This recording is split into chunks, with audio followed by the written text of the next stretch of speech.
When we talk about castration, it isn't true that knives were the only instruments used. Through history, people used axes, heavy stones, boiling animal fat, and other weights to crush the genitals. Daggers and blunt tools were also employed, and in some places, entire mechanical devices were devised to inflict slow, unbearable damage. Beyond these, there were even more horrific methods so cruel and strange that many have never been widely heard of. While many civilizations used castration to punish or control, ancient Persia employed a method that turned torture into a deliberate performance. Instead of cutting, they used crushing, a slow destruction of the organs that guaranteed unbearable pain long before death arrived.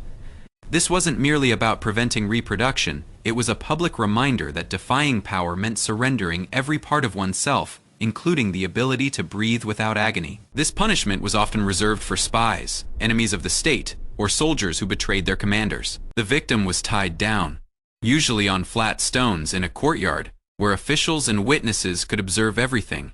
His legs were forced apart and held still by soldiers, not out of necessity, but so every spasm of his body was visible, every instinctive attempt to curl away from what was coming. Executioners placed heavy stones or metal devices over the testicles. In some cases, a wooden beam was set across the crotch and weighted down gradually, using additional stones to increase pressure. The idea was not to kill immediately. It was to keep the victim alive long enough to feel each stage of destruction. Internal tissues ruptured first, nerves screamed, blood vessels burst. The body reacted violently, gasping, shaking, convulsing, while soldiers forced the man to remain still. Historical texts describe the sound of a muted crack from inside the flesh. The torture ended only when the genitals were completely destroyed.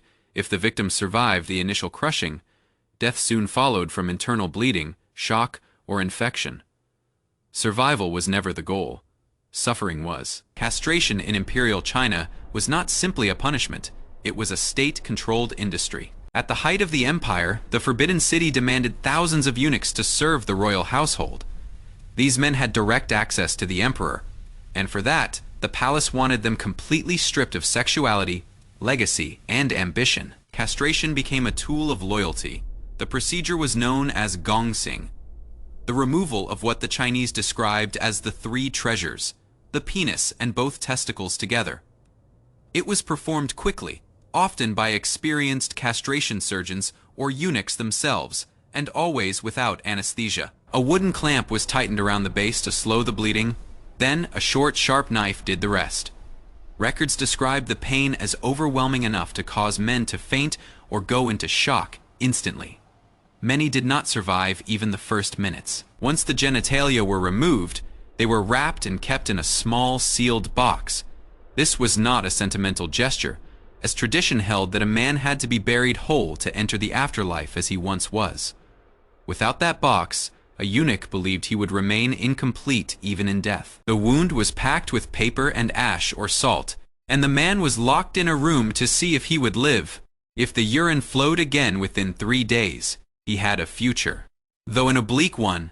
If not, infection and internal swelling would end his life in brutal silence. Beyond cutting and crushing, one of the most calculatedly cruel methods used in history combined scalding liquids and red-hot implements to ensure prolonged agony and a high likelihood of fatal infection. This technique appears across different regions and eras under various names, but its logic is always the same, not merely to remove function, but to make the body remember the punishment forever.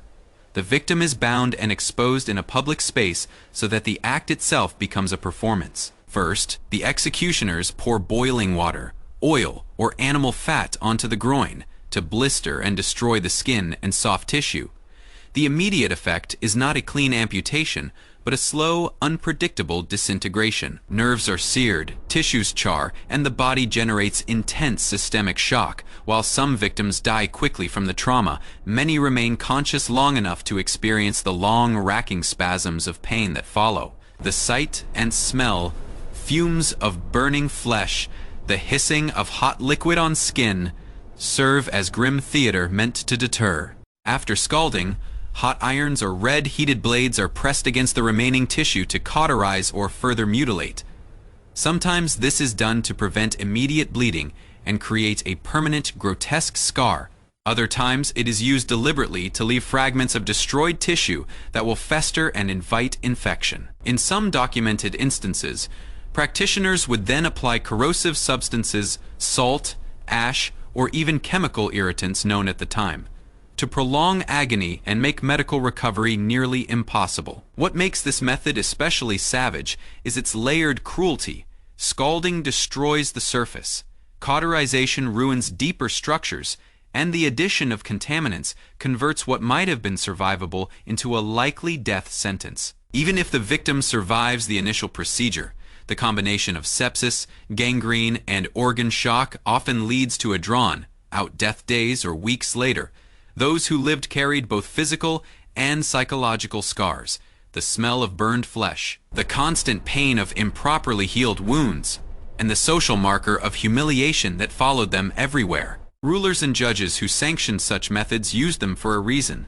They were the ultimate demonstration that bodily integrity, and therefore identity and lineage, was at the mercy of political will, in that calculus, slow, visible suffering was a tool to consolidate power by seeding terror. In medieval Europe, castration became a legal weapon designed not just to punish the body, but to destroy honor. Society believed masculinity was tied to virtue and control. Removing a man's genitals meant removing his status as a husband, a soldier, and a human being with dignity. Crimes involving sexual violation, treason, or challenges to noble authority often ended with this specific form of brutality. The justice system wanted to send a message not only to the criminal but to every witness gathered around the execution site. The punishment was public by design. A wooden platform was erected, often in the center of town or directly in front of the victim's own community. The condemned man was forced to stand before neighbors, family members, and even children who were brought to learn the consequences of sin. Shame was part of the sentence. The crowd's silence was heavy, disgust mixed with fascination, as guards tied the prisoner's arms behind his back and spread his legs open to the audience. Executioners used different methods depending on region and judge. Sometimes it was a sharp knife, fast but crudely handled. In harsher episodes, a heated blade or burning iron was used to both cut and cauterize, making survival more likely but recovery agonizing. Medieval records describe victims collapsing from shock as the iron touched skin, a scream instantly swallowed by the roar of the furnace flames nearby. By the time the crowd inhaled from the smell of burning flesh, the man's future as a husband or father had already ended. One recorded case from 12th century England describes a nobleman accused of betraying the king. His punishment included castration and blinding, removing not only his masculinity, but also his ability to ever witness the world again. Chroniclers note that such penalties were meant to remove the danger of a man forever.